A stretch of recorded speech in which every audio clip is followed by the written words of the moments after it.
esimeste aluste ristsetega, sest seni oleme ju soetanud või saanud kaitseabina välisriikide laevu. Seega on meil käes ajalooline hetk. Silt valmistatud Eestis teeb selle hetke veelgi erilisemaks. Eesti merevägi saab jälle tugevamaks. Laevaristsed kuuluvad merekultuuri ammuste kommete hulka. Meremehed usuvad, et traditsiooniline pudeli puruks löömine sümboliseerib laeva edaspidist head eluolu ja edukust. Mina usun, et Rolandi ja Risto teenistus Eesti mereväes saab olema väga kõrgelt hinnatud. Ja soovin teile 7 jalga kiilu olla. Suur aitäh!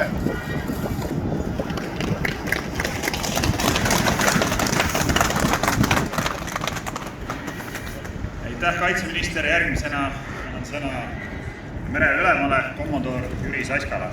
Palun. Lugupeetud minister, kaitsejuhataja, omavalitsusjuhid, laevaehitajad, kaitseliitlased, kaitseväelased, daamid ja härrad. Vaatamata meid ümbritsevale globaalsele pandeemiale oleme täna siin, et kogeda midagi positiivset, millegi uue algust. Julgen öelda isegi, et uue ajastu algust.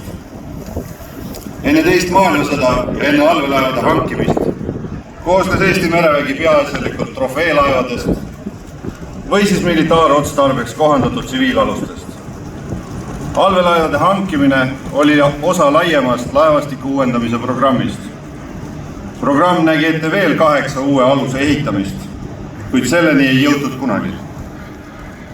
Vaatamata headele sõjalistele teadmistele otsustati siiski laevad ehitada Inglismaal ja seda seoses sellega, et tolleaegset kodumaist tööstust ei peetud piisavalt võimekaks, et nii keeruliste projektidega hakkama saada. Täna oleme tunnistajaks, et meie tööstus on vägagi võimekas ja pigem on keerulisem olla tellija rollis. Alates taasloodud mereväe algusest on Eesti merevägi kasutanud nii-öelda second-hand aluseid. Meie esimesed laevad tulid Taanist ja Saksamaalt ja tänased alused on pärit Ühendkuningriigist ning Taanist. On väga suur erinevus, kas olla tellija ja siis kasutaja rollis või olla ostja ja siis kasutaja. Osta on palju lihtsam kui tellida täiesti uut ja ainult sinu jaoks ehitatavat asja. Tänane merevägi on siiani peaasjalikult selle ostja ja kasutaja rollis olnud. Merevägi kasutajana ja Riigikaitse Investeeringute Keskus tellijana on saanud nende aluste ehitamisega olulise kogemuse võrra rikkamaks ja seda ikka tulevikus. Teadmiste pagasi loomine on järjekindlust ja aeganõude protsess. Nüüd aga päevakangelaste juurde. Ma võin täie kindlusega öelda, et täna on minu karjääri üks parimatest päevadest. Mis võiks veel olla parem, kui võtad vastu uued alused, mis täidavad ühe haigutavatest võimelünkadest. Täna asümmeetrilises maailmas on mereline kohalolek tähtsam kui kunagi varem ja on tähtis osa eelhoiatusest. Või nagu hea kolleeg sõnastas mereseire olemuse, et me sõja algust ikka maha ei magaks. Lisaks väekaitse ülesannetele leiavad uued alused kasutamist mereseires, kadettide väljaõppes ja erinevates koostööformaatides teiste riigiasutuste ja ametitega. Oma võimekuselt on nad varustatud kõikide seire- ja sideseadmetega, nagu nende suuremad õed ja vennad mereväes. Sideseadmete ühilduvus tagab ka koostöösuutlikkuse liitlasalustega. Tulejõud on piisav, et vastu seista asümmeetrilistele ohtudele ning mereseiresüsteemide ühilduvus teiste alustega tagab pideva olukorrateadlikkuse ning infovahetuse. Õpetatud vägi vajab õppureid, õpetajaid ja õppevahendeid. Esimesed 2 on meil olemas olnud ja nüüd saame ka siiani puuduva osa õppevahendid. Kaatrite üheks rolliks saab ka noorte ohvitseride väljaõppe toetamine. Siiani on kadette õpetatud ainult suurematel alustel, millel on palju plusse, aga ka miinuseid. Väljaõppe kaatrite peal on palju personaalsem ja intensiivsem ning seega palju viljakam.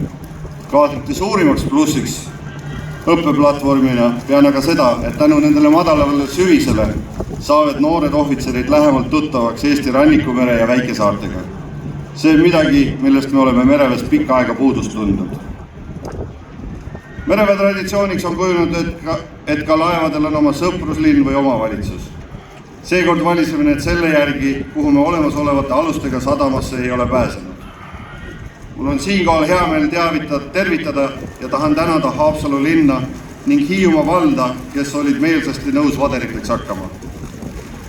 Traditsioonil on ka uute aluste ristimine ja kuna noorus on edasiviiv jõud, siis leidsime, et parimad ristijamad meie uutele alustele võiksid olla parimad tütred kodutütarde hulgast Haapsalust ja Hiiumaalt. Ja neil on tulnud ka toeks kodutütred Kai Kommel ja Kärta Aasu Saaremaalt.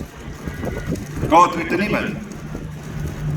Kui traditsiooniliselt on laevadele antud nimed Eesti vanade maakondade, ristisõdade aegsete rahvuskangelaste või ka vabadussõja aegsete ohvitseride järgi, siis need alused saavad nimed inimeste järgi, keda tundsime või tunneme.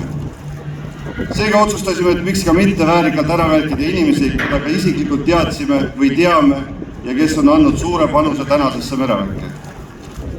Emil Roland saab enda nime mereväekapten Roland Leiti järgi, kelle suurimaks teeniks pean ohvitserkonna ja allohvitserkonna koolitamist, tagades seeläbi mereväe arengu ja jätkusuutlikkuse. Emil Rolandi sõpruslinnaks saab Haapsalu. Emil Risto saab enda nime mehe järgi, kes tänagi meie hulgas liigub, olles mereväe ohvitser, ent varjates end juba pikemat aega tsiviilriiete taha. Sisuliselt ei ole täna mereväes valdkonda või teemat, millest ta ei tea või vajadusel kaasa rääkida ei mõistaks. Omal vaiksel moel, nagu üks hea väekaitse olema peab, nähtamatu, aga alati olemas. Emil Risto sõprusvallaks saab Hiiumaa vald.